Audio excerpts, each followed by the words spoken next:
I think that speaks to the incredibly sad environment we live in. And so I understand it's controversial that kids need to be exposed to this type of first aid, but on the other hand, kids are being exposed to the shooting. Exactly. And so I think it's commendable that they learn these skills. I mean, we know in medicine that those minutes make a huge difference in saving a life. And if you can learn to put pressure, if you can learn to tourniquet, take some basic steps, I think it's so worthwhile. Yes, some basic CPR, basic life support. Like I said, change their reality. That's what we need to do as adults, so they don't need to have that type of skill, because no kid should need to learn that, but no kid should have to stand there and watch someone die after And when a child does watch someone, they feel helpless. They learn to only feel like a victim. And this is a way to get them feeling like they have any control over what's happening around them, which builds resilience. But Amika, I'd like to ask, when did you, as an organization or as a person, start to think it's not enough to teach this to adults, we need to teach it to children?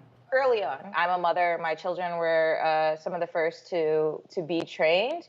But it's also that children are resilient, are adaptive. They don't tend to carry the societal shame of even learning this. So we all know a lot of skills to navigate through a fire and also to prevent them. So teaching children, they can actually figure out how to apply it to car accidents and other, any other sort of emergency. All right, Dr. Susan, you disagree, correct? Well, I commend her, certainly, but I just want to say I was on the front lines of 9/11. I am from urban America. I've raised 2 children in urban America. I was raised in urban America.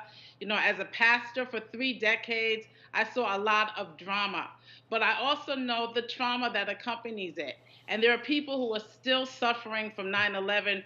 And so I think that I want to be cautionary on the side of emotions and spirit, because we are not just physical beings, but we're also spiritual beings. And I think that's really, really important.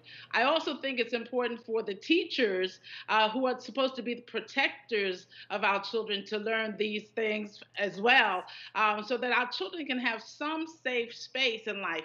They grow up way too quickly as it is, but there needs to be some safe space. And so I am pleading on the side of caution and trauma versus the drama. We know that kindergarten-age children can assimilate the information and provide simple first aid.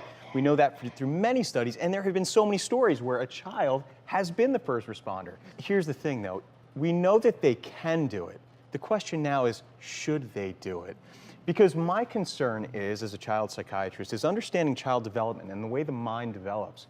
A child under the age of 6 can't really make cognitive decisions and understand and weigh pros and cons of a situation. Can that child assess a dangerous situation and say, this is safe for me to intervene? Do we really think a 5 or 6-year-old can say, is the car running? Is there still an active shooter? Is there electrical? Do I smell gasoline? Is there potentially a fire? Is there a poison substance here? Can a child do that? That's my concern.